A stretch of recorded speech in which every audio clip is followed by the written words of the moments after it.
Good afternoon. Welcome to Seconds with Sonya. This afternoon, let's talk about how we better watch it. Watch it. Watch it. We got to be very careful, y'all. We have to be careful because the evil days are upon us. And we have to be so careful because we don't want to get sifted like wheat. And y'all know Satan is angry and he's doing all kind of things, but we got to watch it. We got to be careful. We got to be careful that we don't become high-minded. We got to be careful that we don't cause others to stumble. And somebody might be saying, well, they're not my responsibility. Yes, they are, because you are your brother's keeper. You remember the story of Cain and Abel? I am my brother's keeper. So I have a responsibility. Not only that, we have a responsibility to represent Christ. And we got to make sure that we're doing that the right way. We can't be out here doing anything we want to because we're not our own. We are not our own. And if you go to 1 Corinthians chapter 10, it talks about idolatry. Basically, what they're saying is what you do matters. And so it goes back. It goes all the way back to the children of Israel coming out of Egypt when they're telling you the story about how, hey, they were here. They walked with Moses. They came through the Red Sea. They were eating the same spiritual food. They were drinking the same spiritual drink that came from the rock, and that rock being Jesus. It tells you that even though all of those things happened, they did not please God. And as a result, they were scattered in the wilderness.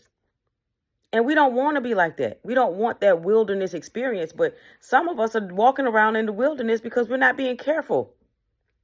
It goes on to tell you that, there are some things that you can do, they're lawful, but they're not expedient. It talks about how the earth is the Lord's and the fullness thereof. It talks about taking communion and drinking of that cup. However, people can do that and still not be united as one in the body. That some people are trying to do both. They're fence straddlers. They're trying to serve God and serve the devil, and you can't do both. You have to choose. And while you're choosing, you've got to be careful not to offend your brothers and your sisters. You can't run around saying, well, I can do whatever I want. No, you can't, because it impacts them. If you're doing something that's going to hurt me, you shouldn't be doing that. Why do you want to hurt me? And if I'm doing something that's going to hurt you, I shouldn't be doing that, because why am I going to hurt you? 1 Corinthians 10 tells us all of these things. It says, be careful. Be careful. It even goes to say, if you think you're wise, then you need to be careful. Be careful that you don't fall. There are some people, they waiting on y'all to fall. They waiting on me to fall. They waiting on you to fall because they don't know any better. And we can't be around here upset with them because they don't know any better. People do better. Most of them do. Once they learn better, but some of us haven't learned better, and it's because we out here straddling the fence.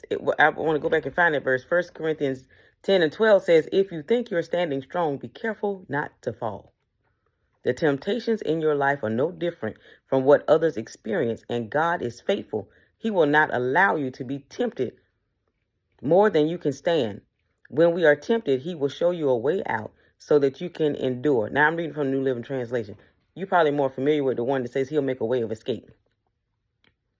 He will make a way of escape, but we got to be willing to do that. That means we got to humble ourselves and we got to pay attention. We don't want to be like Cain and Abel. We want to give the Lord glory. Our lives, we should give him glory. That's what we're here for.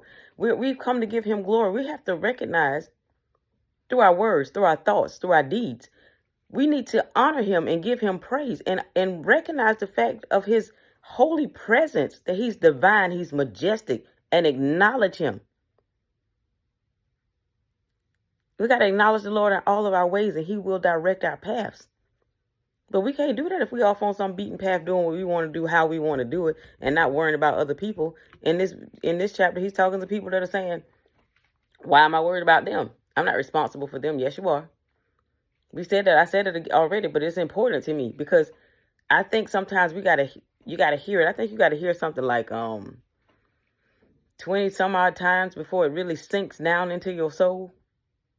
Or maybe 8 times, and it takes maybe 20 times to get it. However it goes, you still need to learn it. We got to hear it. And we got to say it to each other. We got to believe it. We've got to act on it. We've got to do it. The earth is the Lord's and the fullness thereof. Well, you're on the earth. So that means that you belong to him.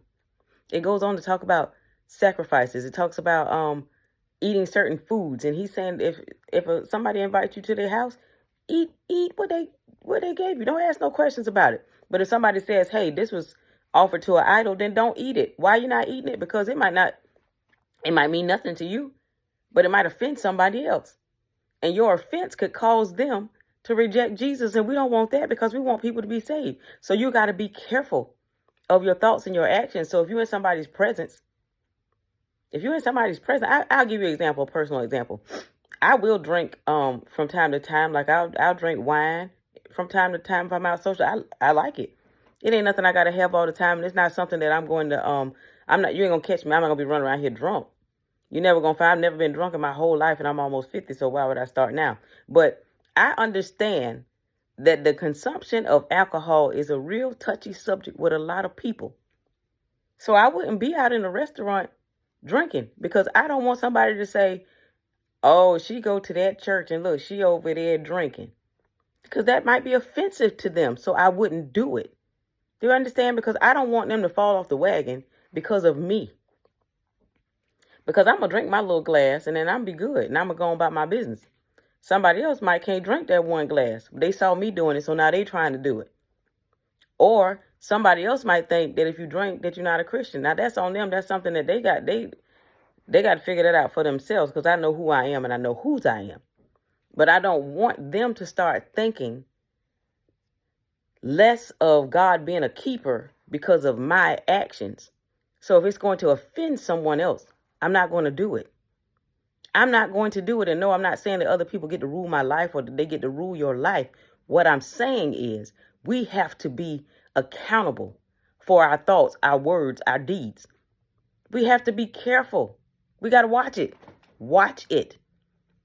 Because at the end of this life, I don't want someone to not accept Christ and end up in the fire forever because of something that I did. That it meant nothing to me. I didn't see anything, no big deal to me. Huge deal for them. And I'm not going to get in a conversation where I'm arguing about it. We got to be concerned about one another. We got to be concerned about one another. We have to. When you get down to verse 31, no, I'm going to read 24 first. Verse 24 says, don't be concerned for your own good, but for the good of others. We got to watch it. Then if you go to verse 31, it says, so whether you eat or drink, whatever you do, do it all for the glory of God. Don't give offense to Jews or Gentiles or the church of God. I too try to please everyone in everything I do. I don't just do what is best for me. I do what is best for others so that they may be saved. We got to operate in a manner that leads our brothers and our sisters in Christ who are outside of the ark of safety to him. You got to lead them to him. And yes, you are responsible. Yes, you are accountable. And if it cannot be done to and for his glory, stop and ask yourself, why are you doing it? You got to watch it. We have got to watch it. Y'all, that's a heavy responsibility. That is a heavy responsibility. I'm not just responsible for me. I'm responsible for everybody around me. Because what I do matters. And it does impact others.